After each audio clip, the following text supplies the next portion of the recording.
കഴിഞ്ഞ ഒരു 2-3 വർഷം മുമ്പ് റമദാനിൽ നോമ്പ് തുറന്ന് തറാവീഹ് നിസ്കാരമൊക്കെ കഴിഞ്ഞ് ഒരു പേഷ്യൻ്റ് വന്നു. അപ്പോൾ അദ്ദേഹത്തിൻ്റെ തുടയലിലാണ് പൊട്ടിയിട്ടുള്ളത്. ഇപ്പോൾ സാധാരണ നമ്മൾ പൊട്ട് കണ്ടാൽ ഇപ്പോൾ ബൈക്ക് ആക്സിഡൻറ്റോ അല്ലെങ്കിൽ എന്തെങ്കിലും തുടയുടെ എല്ല് എന്ന് പറഞ്ഞാൽ നമുക്കറിയാം മനുഷ്യ ശരീരത്തിലെ ഏറ്റവും ഉറപ്പുള്ള എല്ലാണ് തൊടൻ്റെ എല്ല്. അപ്പോൾ തൊടൻ്റെ എല്ല് പൊട്ടുക എന്ന് പറഞ്ഞാൽ അത്രയും ശക്തിയിൽ ഒരു പരിക്ക് അവിടെ സംഭവിച്ചിരിക്കണം. സാധാരണ ബൈക്ക് ആക്സിഡൻറ്റ്, റോഡ് അപകടങ്ങളിലൊക്കെയാണ് അങ്ങനെ പൊട്ടുള്ളൂ. നല്ല സ്പീഡിൽ വന്ന് അപകടം സംഭവിച്ചാൽ, അല്ലെങ്കിൽ വല്ല തെങ്ങിൻ്റെ മേലെന്നൊക്കെ വീഴണം. ആരോഗ്യമുള്ള ഒരാളെ സംബന്ധിച്ചിട്ട് വയസ്സായ പ്രായമായ വാപ്പാരുമാരൊക്കെ ബാത്റൂമിൽ വീണ് എല്ല് പൊട്ടണിനെ പറ്റിയല്ല ഞാൻ പറയുന്നത്. ഒരു ചെറുപ്പക്കാരനായ ഒരാൾ നോമ്പ് തുറന്ന് ഈ തുടയുടെ എല്ല് പൊട്ടി വന്നു. അപ്പം എങ്ങനെയാണ് പൊട്ടിയതെന്ന് ചോദിച്ചപ്പം പറഞ്ഞത്, നോമ്പ് തുറക്കാൻ ഇങ്ങനെ ഇരിക്കുമ്പോൾ പത്തിരിൻ്റെ പാത്രം കുറച്ച് ദൂരെയാണ്.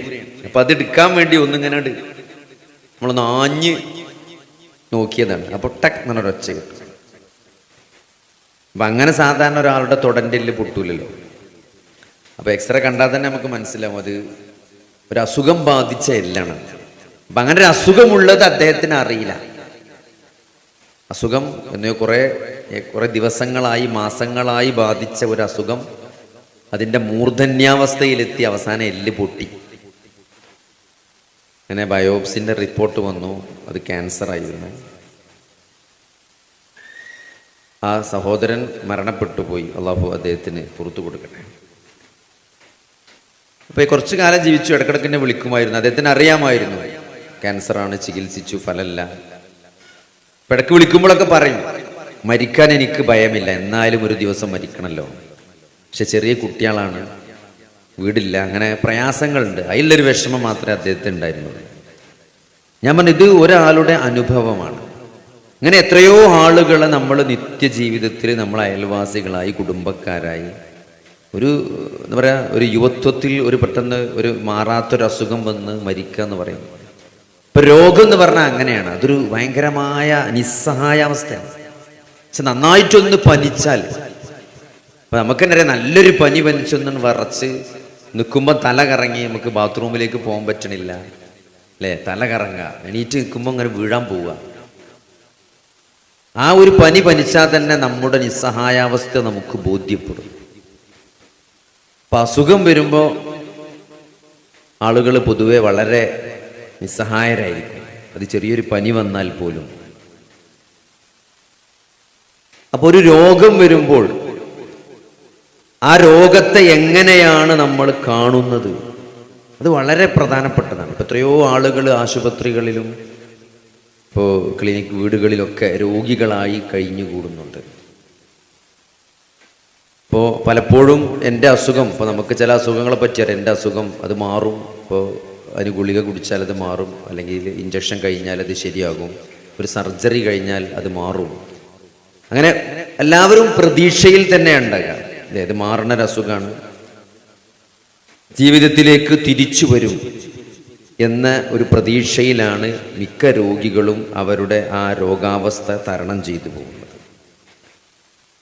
ഇപ്പം ഇവിടെ നമ്മൾ ഇതിൻ്റെ മറ്റൊരു വശം എന്ന് പറഞ്ഞാൽ, ഇതിൽ രോഗം ഭേദമാകാതെ അല്ലെങ്കിൽ നമ്മൾ മരിക്കുന്ന ഒരവസ്ഥ ഉണ്ടാകുക എന്നുള്ളതാണ്. ഇപ്പോൾ പലപ്പോഴും ക്യാൻസറൊക്കെ ഡയഗ്നോസ് ചെയ്താൽ അതിൻ്റെ നേരത്തെ കണ്ടുപിടിക്കാൻ പറ്റിയിട്ടില്ലെങ്കിൽ നമ്മൾ പലപ്പോഴും ഒരു പ്രതീക്ഷ കൈവിട്ട അവസ്ഥയിലായിരിക്കും. പല സർജറി, കീമോതെറാപ്പി എടുത്തു, അത് പരാജയപ്പെട്ടു.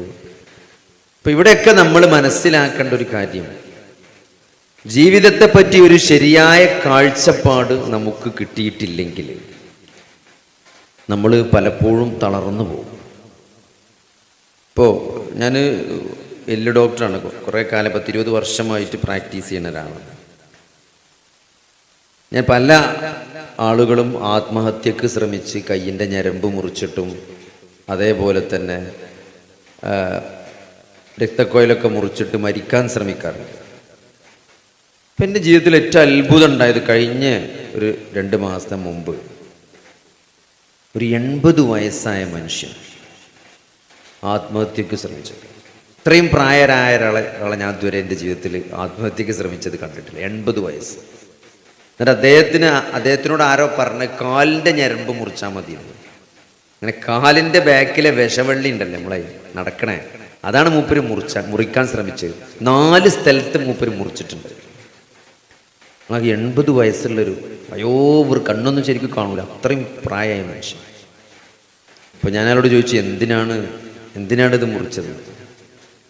അപ്പോൾ പറഞ്ഞെന്താ വെച്ചാൽ അയാൾ ഭാര്യ മരിച്ചു, ഭാര്യയാണ് ആകെ ഉണ്ടായിരുന്നൊരു ആശ്രയം. അപ്പോൾ ഭാര്യ മരിച്ചിട്ട് കുറച്ച് ദിവസമായി. അപ്പോൾ മക്കൾക്ക് ഞാനൊരു ഭാരമാണ് എന്ന് മൂപ്പർക്ക് തന്നെ ഒരു തോന്നൽ. അതെന്താ വെച്ചാൽ ഈ സാധാരണ നമ്മളെ നാട്ടിലൊക്കെ ആണുങ്ങളാണ് മരിച്ചു പോവുക, പെണ്ണുങ്ങളാണ് എപ്പോഴും ബാക്കിയാകുക. പെണ്ണുങ്ങൾ ബാക്കിയായാൽ പെണ്ണുങ്ങളെ നമ്മളെ വല്യമ്മാനെ അല്ലെങ്കിൽ നമ്മളെ അമ്മാരെയൊക്കെ മാനേജ് ചെയ്യാൻ കുറച്ചും കൂടി ഈസിയാണ്. കുറച്ച് പേരക്കുട്ടികളും ഒക്കെ ഉണ്ടായാൽ ഉമ്മ അങ്ങനെ ജീവിച്ച് പോയിക്കോളും. പക്ഷെ ആണുങ്ങളെ സംബന്ധിച്ചിടത്തോളം ഒരു ഭാര്യ മരിച്ചു പോവുക എന്ന് പറഞ്ഞാൽ അയാളെ ഇഷ്ടാനിഷ്ടങ്ങൾ അറിയുന്ന ഒരാളാണ് പോയത്. അതിന് പകരം ഒരാൾക്കും നമ്മൾ ആരെ കൊണ്ടെന്ന് വെക്കാലും അത് പൂർണ്ണമാവില്ല. പലപ്പോഴും അവർ അസ്വസ്ഥരും മാനസികമായി നിരാശരൊക്കെ ആയിരിക്കും. അവരെ മാനേജ് ചെയ്യാൻ മക്കൾക്കൊക്കെ പ്രയാസമായിരിക്കും. നമ്മാനെ മാനേജ് ചെയ്യാൻ കുറച്ചും കൂടി ഈസി ആയിക്കാരം. അതുകൊണ്ട് മരിക്കാൻ നല്ല എപ്പോഴും ആണുങ്ങൾ തന്നെയാണ്. എന്നാൽ ബാക്കിയുള്ളവർക്ക് നമ്മൾ മാനേജ് ചെയ്യാൻ സുഖമായി. ഞാൻ അദ്ദേഹം പറഞ്ഞാൽ ഭാര്യ മരിച്ചു, അപ്പോൾ അദ്ദേഹത്തിനൊരു ഒറ്റപ്പെടൽ തോന്നുന്നുണ്ട്. നിങ്ങൾ ചോദിക്കും, ഇപ്പോൾ നമ്മൾ കൗൺസിലിങ്ങിന് വരുന്ന ആൾക്കാരൊക്കെ എടുത്തു നോക്കിയാൽ പണ്ടൊന്നുമില്ലാത്ത വിധം ചെറിയ ചെറിയ കുട്ടികൾ. അപ്പം നമ്മൾ ഈ കുട്ടികൾ എന്നൊക്കെ പറഞ്ഞാൽ അങ്ങനെ കളിച്ച് നടക്കുന്ന ഒരു പ്രായമല്ലേ, വേറെ ഒന്നിനെ പറ്റി ആലോചന ഉണ്ടല്ലോ. അങ്ങനെ കളിച്ച അങ്ങനെ ഒരു കളി കഴിഞ്ഞാൽ അടുത്ത കളി. ആ ഒരു പ്രായത്തിലുള്ള കുട്ടികൾ മുതൽ ഈ പറഞ്ഞ 80-90 വയസ്സുള്ള ആളുകൾ വരെ കൗൺസിലിങ്ങിന് വരികയാണ്. അവർക്ക് നിരാശയാണ്, വിഷമാണ്, മാനസിക സമ്മർദ്ദങ്ങളാണ്. ഇതൊന്നും മുമ്പില്ലാത്തതാണ്. ഞാൻ പറഞ്ഞത് ലോകാരോഗ്യ സംഘടന ആരോഗ്യത്തെ നിർവചിക്കുന്നത് മാനസികവും ശാരീരികവുമായ ഒരു നല്ല അവസ്ഥക്കാണ് ആരോഗ്യം എന്ന് പറയുന്നത്. വെറും രോഗമില്ലാത്ത അവസ്ഥ എന്ന് മാത്രമല്ല, മനസ്സിനും നല്ലൊരു ആരോഗ്യം വേണം. അതില്ലെങ്കിൽ രോഗമാണ്. കഴിഞ്ഞ കുറച്ച് കാലം മുമ്പ് ഒരു രോഗി എൻ്റെ ക്യാബിനിൽ കയറി വന്നു. അപ്പം അതിൻ്റെ അപ്പുറത്തൊരു സൈക്യാട്രിസ്റ്റ് ഇരിക്കുന്നുണ്ട്. അപ്പോൾ ഇനി മാറി കയറി വന്നതാണെന്നാണ് ഞാൻ വിശ്വസിക്കണം. അയാൾ അവിടെ വന്നിരുന്നിട്ട് പറഞ്ഞു, അപ്പം എന്താ ബുദ്ധിമുട്ട് ചോദിച്ചു. അപ്പോൾ എന്നോട് പറഞ്ഞു, എൻ്റെ മനസ്സ് മോഷണം പോവുകയാണ്. അത് ആലോചിക്കാൻ തന്നെ പറ്റില്ല. മനസ്സ് മോഷണം പോവുകയും ഞാൻ ചിന്തിക്കുന്നതൊക്കെ വേറെ ആൾക്കാർക്ക് മനസ്സിലാകുന്നുണ്ട്. നിങ്ങൾ ആലോചിച്ച് നോക്കി, എന്താ ഇപ്പം അതിൻ്റെ അവസ്ഥ? നിങ്ങളിപ്പോൾ ഇങ്ങനെ മനസ്സിലാലോചിക്കണ കാര്യം എനിക്ക് മനസ്സിലാകേണ്ടതെന്ന് പറഞ്ഞാൽ പിന്നെ നിങ്ങളെ അവസ്ഥ എന്താണ്? അപ്പം അയാൾ പറയാം, എൻ്റെ മനസ്സിലുള്ളതൊക്കെ വേറെ ഉള്ളവർ മനസ്സിലാക്കുന്നുണ്ട്. ഭാര്യ, ഞാൻ ചിന്തിക്കണത് എൻ്റെ ഭാര്യയ്ക്ക് മനസ്സിലാക്കുന്നുണ്ട്. അങ്ങനെ അയാൾ ഭയങ്കരമായ അസ്വസ്ഥനാണ്. അപ്പം ഞാൻ എന്നത് തുടങ്ങിയ ചോദിച്ചു. അപ്പം അയാൾ ഒരു അറബിൻ്റെ വീട്ടിലെ ഡ്രൈവറാണ്, കാലങ്ങളായി ഡ്രൈവറാണ്. അറബിക്ക് ഭയങ്കര ഇഷ്ടമാണ് അയാളെ നാട്ടിൽ പോകാൻ അറബി സമ്മതിക്കൂല, അത്ര ഇഷ്ടമാണ് അറബിക്ക്. അങ്ങനെ കുറേ കഴിഞ്ഞപ്പോൾ എന്തായാലും നാട്ടിൽ പോകണ്ടേന്ന് വിചാരിച്ച് എന്ത് ചെയ്തു, വേറെ ഡ്രൈവറെ അവിടെ പകരം വെച്ചിട്ടാണ് മൂപ്പര് വരുന്നത്. അപ്പോൾ ആ പകരം വെച്ച ആൾ മൂപ്പർക്ക് എന്തോ ചെയ്തുകണെന്നുള്ളതാണ്, എന്തോ. അപ്പോൾ എന്നോട് പറയാൻ, ഞാൻ ഇപ്പം ഇങ്ങോട്ട് പരിശോധിക്കാൻ വേണ്ടി വരുമ്പം ആ പുറത്ത് അറബി നിൽക്കുന്നുണ്ടെന്ന് എന്നോട് പറഞ്ഞു. അവിടെ അങ്ങനെ ദൂരത്തിൻ്റെ നോക്കി നിൽക്കുന്നുണ്ട്. അപ്പോൾ സംഭവം മാനസികമാണ്. ഞാൻ പറഞ്ഞു വരുന്നത് എന്താ വെച്ചാൽ, ഇപ്പം ഞാൻ ഭാര്യനെ വിളിച്ചു, ഭാര്യ കൂടെ ഉണ്ട്. ഭാര്യ പറഞ്ഞാൽ അയാളപ്പോൾ ഉറങ്ങാൻ പോലും പറ്റൂല ഡോക്ടർ, അയാൾ രാത്രി ചങ്കിന് പിടിച്ച് നിൽക്കുന്ന, ഉറക്കത്തിൽ നീച്ച് കണ്ട്. എന്ത് ധൈര്യത്തിൽ അയാളപ്പം നമ്മൾ കിടക്കാന്ന്. നിങ്ങൾ ആലോചിച്ചു, ഇതൊക്കെ ഓരോ അസുഖങ്ങളാണ്. ഇതൊന്നുമില്ലാതെ ഇന്ന് രാവിലെ സഹോദരങ്ങൾ, ഇന്ന് രാവിലെ മുതൽ ഈ നേരം വരെ വലിയൊരു പ്രശ്നമൊന്നുമില്ലാതെ നമ്മൾ രാവിലെ എഴുന്നേറ്റു അല്ലേ? എത്രയോ ആളുകൾ ഇന്ന് രാവിലെ ഉറക്കമുണർന്നിട്ടില്ല. ഉറക്കമുണരാത്ത എത്രയോ ആളുകളുണ്ട്. ഉറക്കത്തിൽ സ്ട്രോക്ക് സംഭവിച്ചു പോയ എത്ര ആളുകൾ ഇന്നുണ്ടായിട്ടുണ്ട്. ഇന്ന് രാവിലെ ടോയ്ലറ്റിൽ പോയിട്ട് മൂത്രം പോകാതെ എത്രയോ ആളുകൾ കാഷ്വാലിറ്റിയിൽ പല ഹോസ്പിറ്റലുകളുടെയും എമർജൻസിയിൽ വന്നിട്ടുണ്ട്, മൂത്രം പോകാത്തതിൻ്റെ പേരിൽ, ഭക്ഷണം ഇറങ്ങാത്തതിൻ്റെ പേരിൽ. അങ്ങനെ എന്തെല്ലാം പ്രയാസങ്ങളും പ്രതിസന്ധികളുമായി ഒട്ടനവധി ആളുകൾ ഇന്ന് ചികിത്സ തേടിയിട്ടുണ്ട്. ഇതൊന്നുമില്ലാതെ, ഒരു പ്രശ്നമില്ലാതെ നമ്മൾ രാവിലെ എണീറ്റ് അല്ലേ ബാത്റൂമിൽ പോയി, നമുക്കൊരു ബുദ്ധിമുട്ടും ഉണ്ടായിട്ടില്ല. എന്തുകൊണ്ട് സഹോദരങ്ങളെ നമ്മുടെ മനസ്സിൻ്റെ ഉള്ളിൽ നിന്ന് ഇത്രയും അനുഗ്രഹങ്ങൾ നമുക്ക് ചെയ്തു വന്ന ഈ പ്രപഞ്ച സൃഷ്ടാവായ അള്ളാഹുവിനോട് മനസ്സിൻ്റെ ഉള്ളിൽ തട്ടിയിട്ടൊരു അൽഹംദുലില്ലാ എന്ന് ആത്മാർത്ഥമായിട്ട് നമുക്ക് പറയാൻ സാധിച്ചിട്ടുണ്ടോ? നമ്മൾ ഉണർന്നെണീക്കുമ്പം അൽഹംദുലില്ലാഹില്ലദീ, നമ്മൾ അങ്ങനെ പ്രാർത്ഥന നമ്മൾ പഠിച്ചിട്ടുണ്ട് അല്ലേ? പക്ഷെ ആ പ്രാർത്ഥന നമ്മളെ ഉള്ളിൽ തട്ടിയിട്ട് നമുക്ക് പ്രാർത്ഥിക്കാൻ സാധിച്ചിട്ടുണ്ടോ? അത് നമ്മൾ സീരിയസ് ആയിട്ട് ആലോചിക്കേണ്ടതാണ്. നമ്മളെ സൃഷ്ടാവിനെ, നമ്മളെ റബ്ബിനെ, നമ്മളെ സൃഷ്ടിച്ച് 2 കോശങ്ങളിൽ നിന്ന് നമ്മളെ ഈ രൂപത്തിലേക്ക് എത്തിച്ച ഒരു സൃഷ്ടാവിനെ നമ്മൾ ജീവിതത്തിൽ നമ്മളെന്താണ്, നമ്മൾ ചേർന്ന് ആ പ്രപഞ്ച സൃഷ്ടാവിനോടാണ് നമ്മൾ ചേർന്ന് നിൽക്കേണ്ടത്. നമ്മൾ ആ റബ്ബിനെ അത്രയും സ്നേഹിക്കാൻ നമുക്ക് സാധിക്കേണ്ടതുണ്ട്. ഇപ്പം രാവിലെ എണീക്കുമ്പോൾ അള്ളാഹുവിൻ്റെ റസൂൽ ഇന്ന ഫീ ഖൽഖിസ് സമാവാതി വൽ അർളി വഖ്തിലാഫിൽ ലൈലി വൻ നഹാരി ലആയാതിൻ ലിഉലിൽ അൽബാബ് എന്ന സൂറത്തു ആലു ഇമ്രാന്റെ അവസാനത്തെ 10 ആയത്ത് നബി സല്ലല്ലാഹു അലൈഹി വസല്ലമ ഓതാറുണ്ടായിരുന്നു. നിങ്ങളത് രാവിലെ സുബൈക്ക് തഹല എണീക്കുമ്പം ആ ഒരു 10 ആയത്ത് കാണാതെ അല്ലെങ്കിൽ കണ്ടിട്ടോ നിങ്ങൾ ഓതുമ്പം നിങ്ങൾ ആലോചിച്ച് നോക്കി, ഈ പ്രപഞ്ചത്തിനൊരു സൃഷ്ടാവുണ്ട്. ആ പ്രപഞ്ച സൃഷ്ടാവാണ് എന്നെയും നിങ്ങളെയും സൃഷ്ടിച്ചത്, എന്നെയും നിങ്ങളെയും പരിപാലിക്കുന്നത് അല്ലെ? നമ്മളിപ്പോൾ ഒരു കോഴിമുട്ട, നിങ്ങൾ ആലോചിക്കുക, ഒരു കോഴിമുട്ട ഇഷ്ടമല്ലാത്ത ആൾക്കാരുണ്ടാവില്ല. അത് പുഴുങ്ങി തിന്നണോലുണ്ടാവും, ഓംലെറ്റ് അടിക്കണോലുണ്ടാവും, ബുൾസൈ ആക്കണോലുണ്ടാവും, അത് ബ്രെഡിൻ്റെ അടിയിൽ വെക്കണോലുണ്ടാവും, പലതരത്തിലുള്ള മുട്ട തിന്നാത്തവരുണ്ടാവും. ആ കോഴിമുട്ട ഒരു 10-20 ദിവസം ഒരു കോഴീൻ്റെ, ഒരു 21 ദിവസമൊക്കെ ആ കോഴീൻ്റെ അകിടിൽ വെച്ച് കൊടുത്താൽ ആ ചൂട് തട്ടിക്കഴിഞ്ഞാൽ പിന്നെ ആ മുട്ടയിൽ നിന്ന് വരുന്നത് ഒരു കോഴി കുഞ്ഞാണ് അല്ലെ? ചെറിയ ചുണ്ടുള്ള, കാലുള്ള, ചിറകുള്ള ഒരു കോഴിക്കുഞ്ഞാണ് ആ 21 ദിവസം കൊണ്ട് ആ കോഴിമുട്ടയിൽ നിന്ന് പുറത്തു വരുന്നത്. ആ മുട്ട പൊട്ടിക്കുന്നത് ആരാണ്? ആലോചിച്ചിട്ടുണ്ട്. ആ കോഴിമുട്ട അത്യാവശ്യം ഉറപ്പൊക്കെ ഉണ്ട് കോഴിമുട്ടക്ക്. ആ മുട്ടയുടെ തോട് പൊട്ടിച്ചിട്ടാണ് ആ കുട്ടി പുറത്തേക്ക് വരുന്നത്. ഇന്നിപ്പോ കോഴിയൊക്കെ കുറവാണ്. പണ്ടൊക്കെ ആണെങ്കിൽ എല്ലാ വീട്ടിലും കോഴി ഉണ്ടാവും. ഇന്നിപ്പോ കോഴി ഈ കൊലായ്മലൊക്കെ തൂർന്നോണ്ടേക്കാരം കോഴിനൊന്നും ആർക്കും പറ്റൂല. പണ്ട് ഈ മഴക്കാലം വന്നാൽ ഫുള്ള് കൊലായ്മ കോഴിക്കാരം. അപ്പൊ അതുകൊണ്ട് ഇപ്പോഴത്തെ നാട്ടിലും വീട്ടിലൊന്നും കോഴിക്കളൊന്നും കാണില്ല. പറഞ്ഞ ഈ കോഴി എന്താണ് ഈ വിരിച്ച് പിന്നെ 10-12 കുട്ടികളൊക്കെ ആയിട്ടാണ് ഇത് ഇറങ്ങുക പുറത്തേക്ക് അല്ലേ? ആ കുട്ടികൾ നിങ്ങൾ അയച്ചു നോക്കി, ഇന്ന് ഇറങ്ങിയ കുട്ടികളാണെങ്കിൽ പോലും ഒരു പരുന്തോ കാക്കയോ ഒക്കെ വന്നാൽ ആ കോഴി ഇങ്ങനെ തല ഇങ്ങനെ പൊക്കിയിട്ട് 2 ശബ്ദം ഉണ്ടാക്കും. ആ ശബ്ദം ഉണ്ടാക്കുന്നതോടുകൂടി ആ കോഴി കുഞ്ഞുങ്ങൾ ആ കോഴിയുടെ ചിറകിൻ്റെ ഉള്ളിലേക്ക് വന്ന് നിൽക്കും. അതൊരു സ്കൂളിലോ മദ്രസിലോ പോയി പഠിച്ചതല്ല. നിങ്ങളാച്ചു ഇന്ന് വിരിഞ്ഞ കുട്ടിയാണെങ്കിൽ പോലും ആ ശബ്ദം കേട്ടാൽ അതെന്തോ അപകടം ഉണ്ട് കണ്ട് ആ തള്ളക്കോഴിയുടെ ചിറകിൻ്റെ ഉള്ളിൽ വന്നത് ഒളിക്കും. അത് ആരാണ് പഠിപ്പിച്ചത് സഹോദരങ്ങൾ? ഫിറൗനോട് ചോദിക്കുന്നുണ്ടല്ലോ, ഫിറൗൻ ചോദിക്കുന്നുണ്ട് മൂസാ നബിയോട്, നിന്റെ റബ്ബ് ആരാണ് മൂസാ? റബ്ബുനല്ലദീ അഅ്താ കുല്ല ശൈഇൻ ഖൽഖഹു സുമ്മ ഹദാ. വല്ലാത്തൊരു, അതാണ് മറുപടി. എല്ലാ വസ്തുക്കളെയും സൃഷ്ടിക്കുകയും അതിന്റെ മാർഗദർശനം നൽകുകയും ചെയ്തവനാണ് എൻ്റെ റബ്ബ് എന്നാണ്. റബ്ബ് എന്ന് പറഞ്ഞത്, റബ്ബ് എന്ന് പറഞ്ഞാൽ തന്നെ ആ വാക്കുകൾ നോക്കി, നമ്മൾ എങ്ങനെയാണ് പടച്ചോനെ നമ്മൾ അറിയില്ല എന്ന് പറയാം. ഒരു ദിവസം നമ്മൾ എത്ര പ്രാവശ്യം ഫാത്തിഹ ഓതുന്നുണ്ട് നിസ്കാരത്തിൽ? ഇന്നിപ്പോ മഗ്‌രിബിന് നിങ്ങൾ 3 ഫാത്തിഹ ഓതി. സുന്നത്ത് നിസ്കരിച്ചവനാണെങ്കിൽ 5 ഫാത്തിഹ ഓതിയിട്ടാണ് ഇപ്പൊ നിങ്ങൾ സൂര്യൻ അസ്തമിച്ചിട്ട് ഇങ്ങോട്ട് വരുന്നത്. അൽഹംദുലില്ലാഹി റബ്ബിൽ ആലമീൻ അല്ലെ ബിസ്മില്ലാഹിർ റഹ്മാനിർ റഹീം, അവിടെ തന്നെ റഹ്മാനും റഹീമും എന്നാ പറഞ്ഞത്. അത് കഴിഞ്ഞ് അൽഹംദുലില്ലാഹി റബ്ബിൽ ആലമീൻ, റബ്ബുൽ ആലമീൻ എന്ന് വേറൊരു വാക്ക്, അർ റഹ്മാനിർ റഹീം, വീണ്ടും റഹ്മാനുർ റഹീം, മാലിക് യൗമിദ്ദീൻ. ഇത്രയും പേര് പടച്ചോന്റെ ഈ പേരിങ്ങനെ സദാ ഉച്ചരിച്ചു കൊണ്ടേയിരിക്കുകയാണ്. ഫർള് നിസ്കാരത്തിലും സുന്നത്ത് നിസ്കാരത്തിലും ഫാത്തിഹ ഓതുമ്പം റഹ്മാൻ റഹീം റബ്ബുൽ ആലമീൻ മാലിക് യൗമിദ്ദീൻ, ഇത് പടച്ചോന്റെ പേരാണ്. ആ പടച്ചോനെ എങ്ങനെയാണ് നമ്മൾ അറിയില്ല എന്ന് പറയാം. എത്ര പ്രാവശ്യം നമ്മൾ ഈ പേരുച്ചരിച്ചിട്ടും ആ പേര് മാത്രം മതി അള്ളാഹു ആരാണെന്ന് അറിയാൻ. റബ്ബുൽ ആലമീൻ. നിങ്ങൾ ആലോചിച്ച് നോക്കി, ഈ പ്രപഞ്ചത്തിന്റെ സൃഷ്ടാവായ ഈ കോടാനകോടി സൃഷ്ടിജാലങ്ങളെയും സൃഷ്ടിക്കുകയും അതിന് വേണ്ടതെല്ലാം ചെയ്തു കൊടുക്കുകയും ഈ ആവാസ വ്യവസ്ഥകളൊക്കെ രൂപപ്പെടുത്തുകയും അത് നിലനിർത്തുകയും ചെയ്യുന്ന അല്ലാഹു റബ്ബുൽ ആലമീൻ.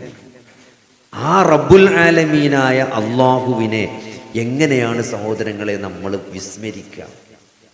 നമ്മളൊന്നുമായിരുന്നില്ല. മാതാവിൻ്റെയും പിതാവിൻ്റെയും ബീജകോശങ്ങളിൽ നിന്ന് ആ 2 കോശം 4 കോശമായി, 8 കോശമായി, 16 കോശമായി, അത് 32 കോശമായി, പിന്നെ അത് ചെറിയൊരു എംബ്രിയോ ആയി, അത് പിന്നെ രൂപമില്ലാത്തതായി, പിന്നെ അതിനൊരു മനുഷ്യന്റെ രൂപം കൈവരിച്ചു.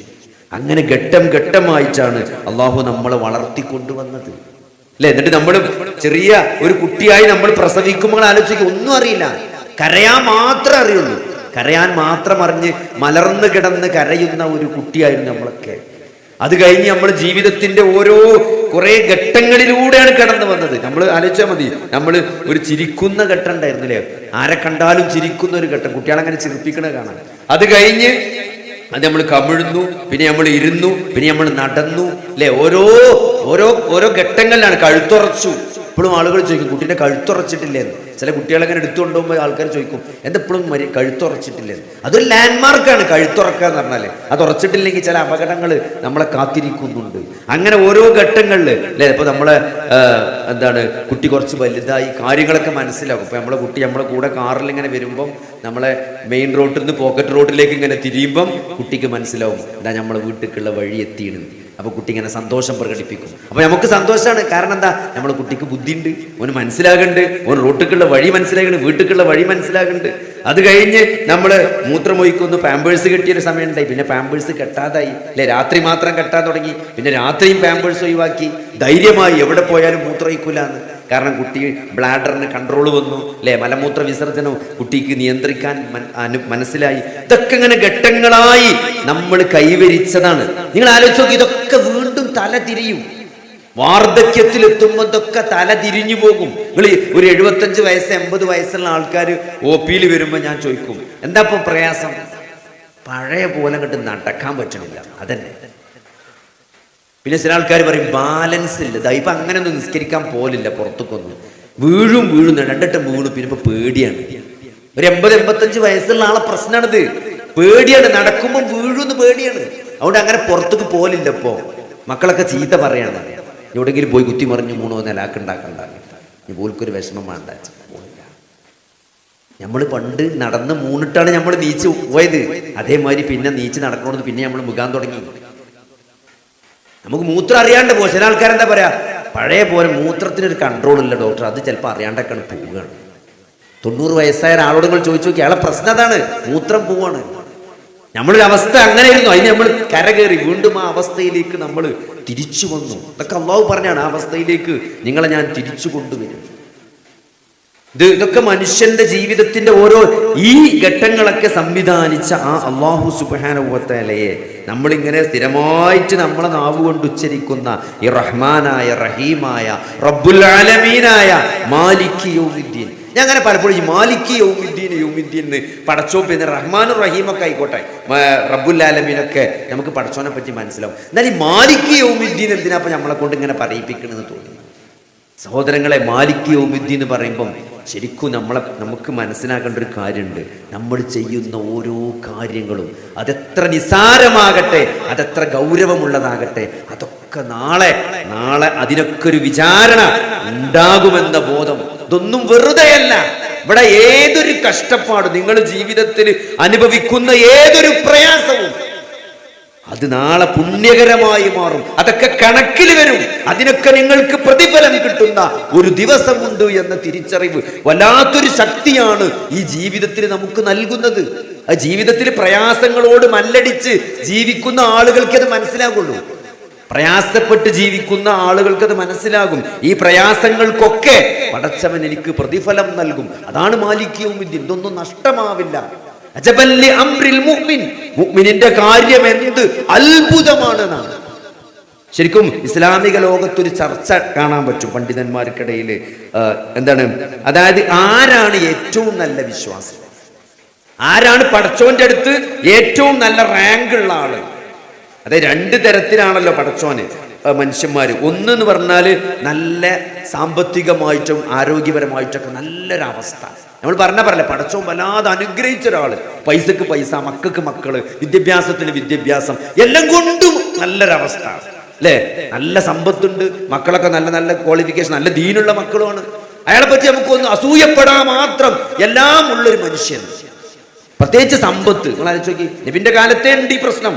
സമ്പന്നരായ സഹാബിമാര് നബിന്റെ കാലത്ത് തന്നെ ഉണ്ട്. അബ്ദുറഹ്മാൻ ബിൻ ഔഫ്, ഉസ്മാൻ ബിൻ അഫ്ഫാൻ, അവരൊക്കെ നല്ല പൈസക്കാരായ സഹാബിമാരായിരുന്നു.